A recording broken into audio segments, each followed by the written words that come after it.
Today we're going to talk about the Schwinn. We're on an ACP. The Schwinn pedal, this is a triple link pedal with the Morse taper design. The Morse taper simply means this is not threaded. Instead it is a shaft that goes out kind of not straight up but in an angle, a tapered angle. So the first thing I like to do is I tip the bike over on its side, make sure this is all engaged nice and tight so that the pedal is oriented just right there in that little sweet spot. Okay, so this is going to be the back side of this. So I'm working on the user left pedal. First thing we want to do is take off that bolt.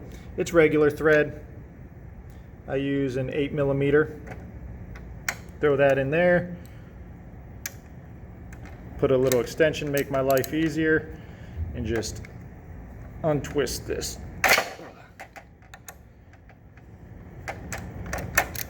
There we go, it's broke free. Unscrew that. Don't lose it because it's kind of proprietary, special design. So you're not going to find one of these at Lowe's. So now we're left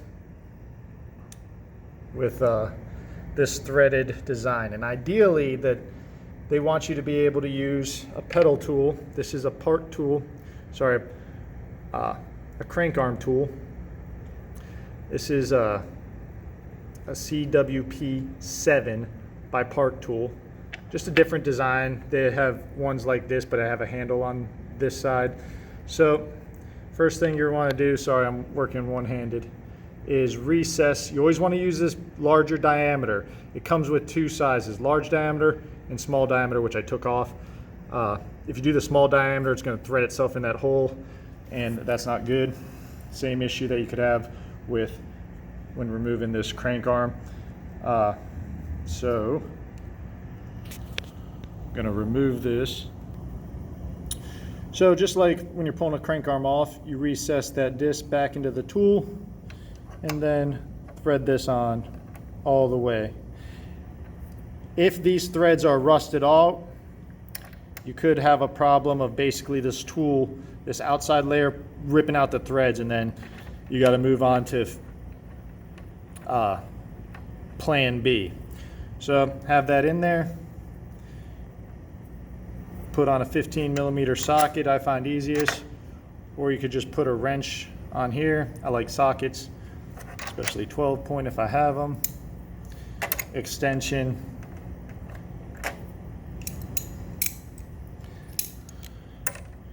And then get to a cranking. Now, a lot of times this doesn't work, especially if it's a heavily used unit. So we got to move on to plan B.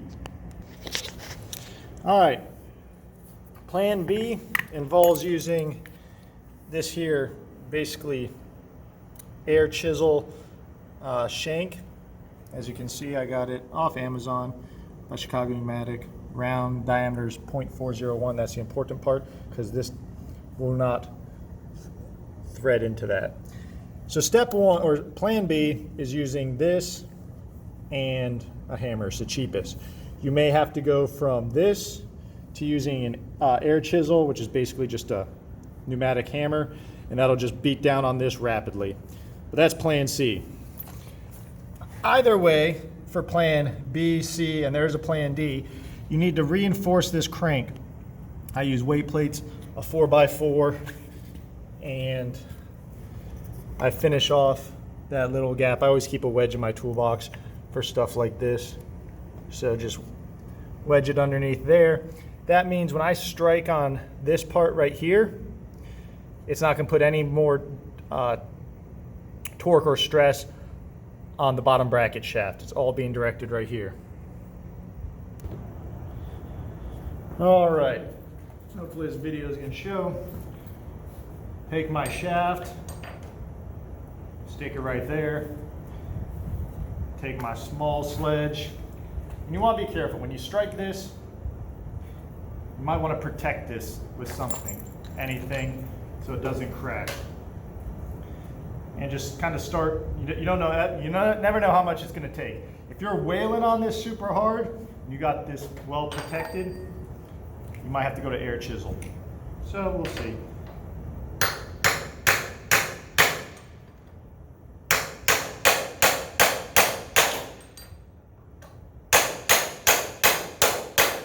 Inspect it every now and then.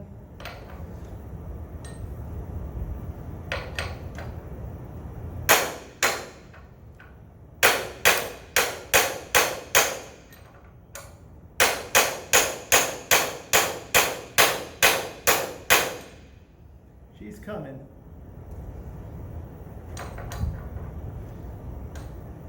Sometimes if you're worried about the threads, you can put this thing back on. Thread it a little bit. Put this here. And that way it won't go shooting through.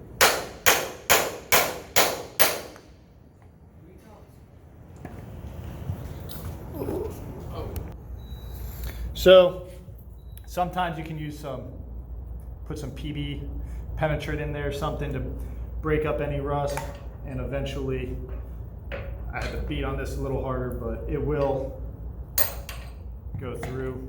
Take it out, put your new one on, always lubricate this so you don't run into this problem.